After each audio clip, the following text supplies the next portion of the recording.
Our next speaker is Bill LuMaye.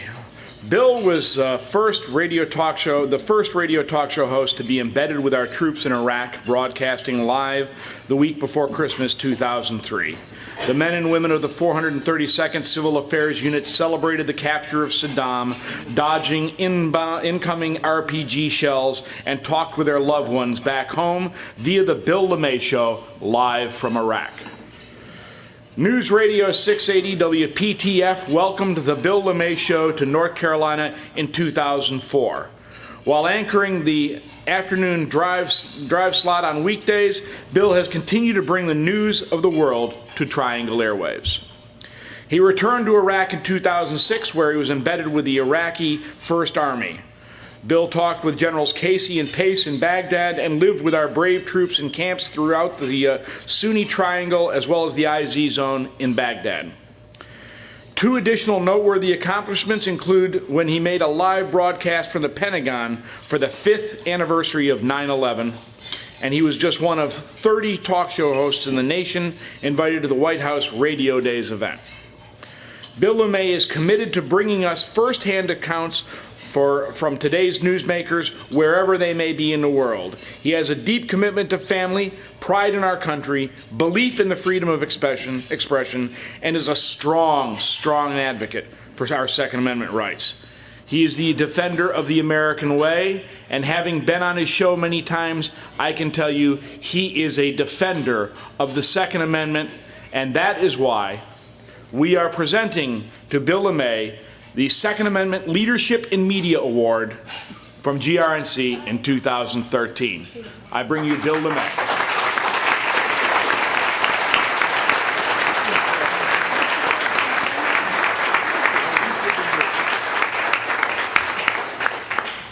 An award, and I've never felt safer.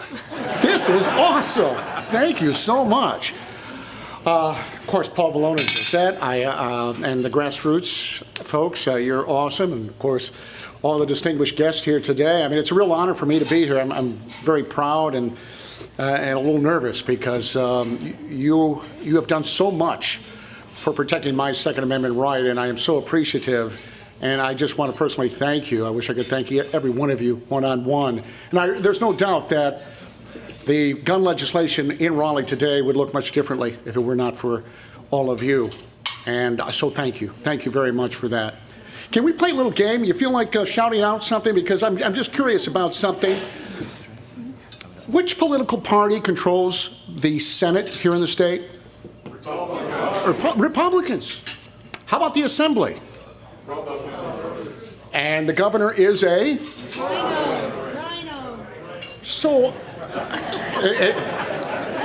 as much as I appreciate the advertising dollars, why has it been so hard? Why has it been so difficult to achieve what you want to achieve with gun legislation? And I don't want to sound greedy, and I'm very appreciative of what we have, and I think it's a great bill. But, you know, we did want more. We had higher expectations. And, you know, I asked Paul Vallone this the other day on the radio program off the air, and he looked up, he was looking at his laptop over his glasses at me, and he just said, they're politicians. And he didn't mean it in a negative way, he didn't mean it in a positive way, just a matter of fact, they're politicians. And then I began to think about that because they are, and they will always be politicians. You have exceptional ones like Representative Pittman, obviously, but overall, politicians are politicians, and despite the fact that they do give an oath to the Constitution to protect it, they do tend to bend in the breeze of public opinion. If that weren't true, grassroots wouldn't be successful, would they? You know, back in the 60s, in the civil rights era, Martin Luther King requested a concealed carry permit, and he felt he might be threatened, and the government denied it. On the other hand, you had another group, a more militant group, the Black Panthers. And they realized that they had this right to carry guns, and in California, you could openly carry. And it didn't matter if it was a rifle or a pistol, but you could openly carry back in that day. And so they did.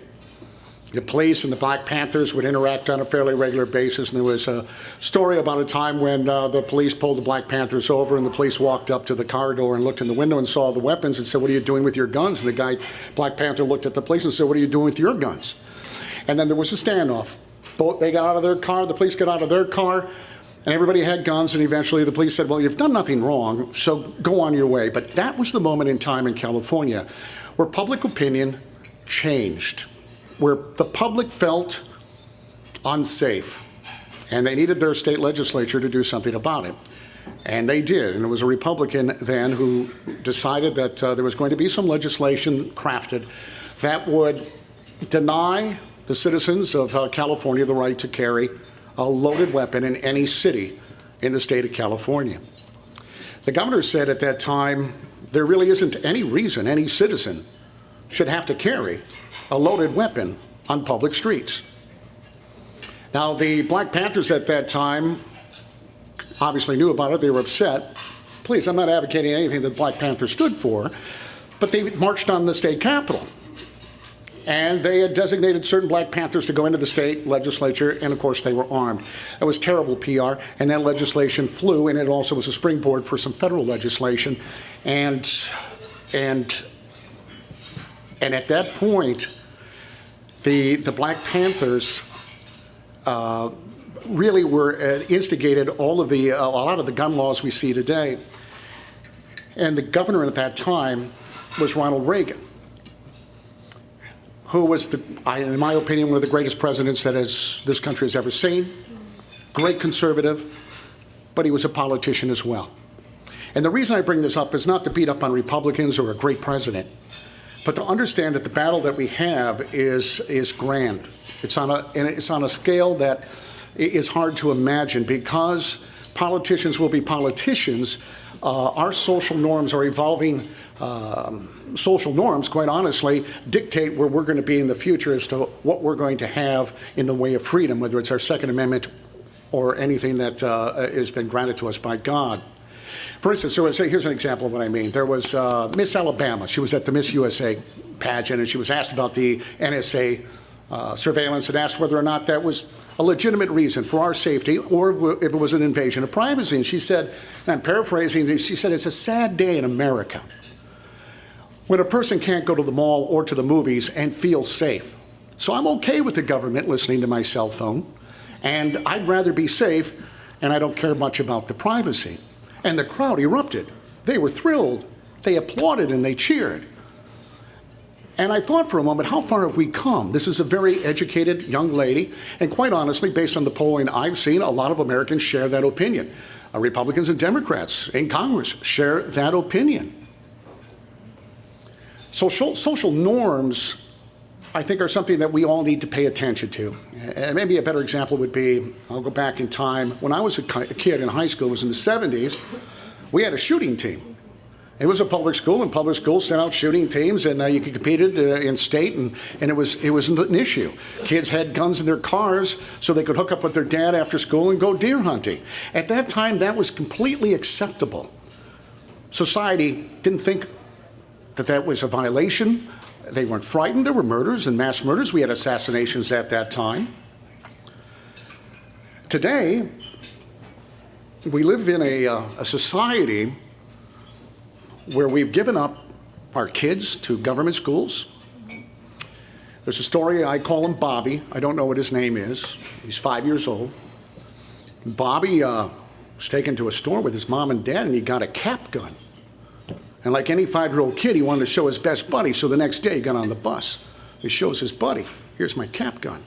But the school may not be able to teach your child to read, but they did teach them to report anything like that to the school principal.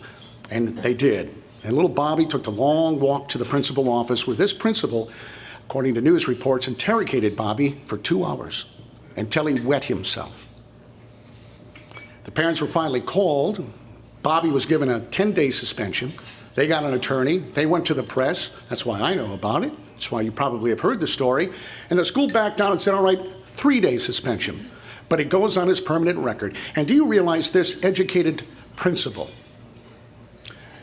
in her arrogance, said to the parents and to the media, they're lucky. Because if Bobby had put caps in that gun, it would have been considered an explosive device. And we would have had to call the police. What message did that school system send to Bobby, to all of the children, And to the parents, what about the kid who ate a Pop-Tart in the shape of California or an automatic weapon, depending on your perspective? Or how about the little girl who was talking about a pink kitty bubble gun with her friend at a bus stop? How about the Lego gun, this big, suspended? Kids who draw pictures of army men, suspended. Kid reading a sports magazine, it had an advertisement for a gun, suspended. Boys playing cops and robbers on the recess playground, called in, suspended. Publicly ridiculed, humiliated, and quite honestly, served up with some pretty serious charges there on their permanent record. So I can't prove this, but there was a plethora of these stories, especially after Newtown. It seemed like every other day this was going on. But those stories have diminished over time. And I'm pretty sure a 5-year-old boy is still a 5-year-old boy. I'm pretty sure a irrational, paranoid, progressive principal is still an irrational, progressive principal. But I think what happened is parents, because they love their children, decided this isn't worth the risk. It just isn't worth the risk.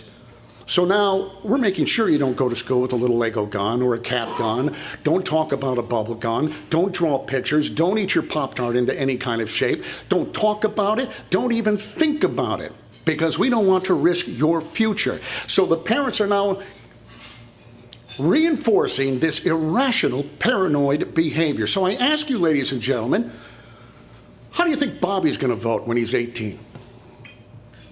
And how will politicians react to Bobby and his generation? So when we talk about where we need to go and the fight at hand, yes, it's absolutely important we deal with the legislature. But it's also, I think, incredibly important that we understand that this fight is much bigger, and sometimes it seems very daunting.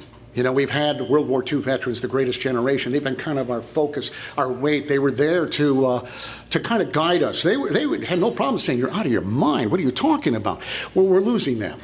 And each generation that goes through our education system and is exposed to media and all of the progressive thought that we have, and it's not countered, is another generation that's lost, and our freedoms are diminished. Do you realize, and I didn't do an in-depth search, but that principle's still working.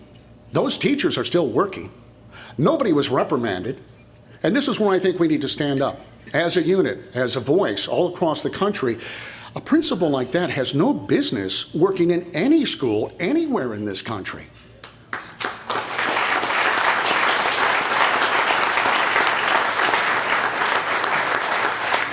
So I think we have to change the dialogue, and we have to and I could sit here for an hour and give you my ideas on it, but the grander problem is society is evolving in a direction that is very, very progressive. We've lost our way on a lot of issues, and quite honestly, we need a reawakening, a rebirth, an individual freedom. You know, when you talk about the Declaration of Independence, the first is life, and that means in the womb to tomb. No man or woman has any right to take that from you. Liberty. Liberty's scary. Liberty, freedom is scary. You have to be responsible. You have to be held accountable. There are risks involved, but oh, the joy of truly being a free person, to be able to live your dreams, which would be the pursuit of happiness. Government can't come to your house and make you happy. Only you can do that. And that's what our founders designed for us, is this incredible country where we can be whatever we want to be. We can do whatever we want to do as long as we don't infringe on other people's rights. So I stand before you as an example, quite honestly, that there's hope. Because I've been doing a talk show for a long time, and I got to tell you, up until about 2-3 years ago, I was a stranger to the Constitution, and I kind of spouted the party line, and I would stand and defend some of the most erroneous decisions made by our politicians, our representatives, including Republicans. And because I've come to know what the Constitution is and what freedom is, and I've put it into context, I'm a different person. So I guess what I'm saying is, if I can change, anybody can change. Anybody can change. And my dream, ladies and gentlemen, is that one day in the future, at the Miss USA pageant, it'll be Miss North Carolina, let's say, and asked a similar question She won't regurgitate a Joe Scarborough line. In fact, she will reach to somebody like, I don't know, Patrick Henry. Give me liberty or give me death, because it really is that simple. So folks, I am honored to be here tonight. I thank you. I am so grateful that I'm a participant and that I can be a part of all of this. So please keep up the good fight. You've got two great headliners coming, so I'm going to sit down and enjoy myself as well. Thank you for listening to me this evening.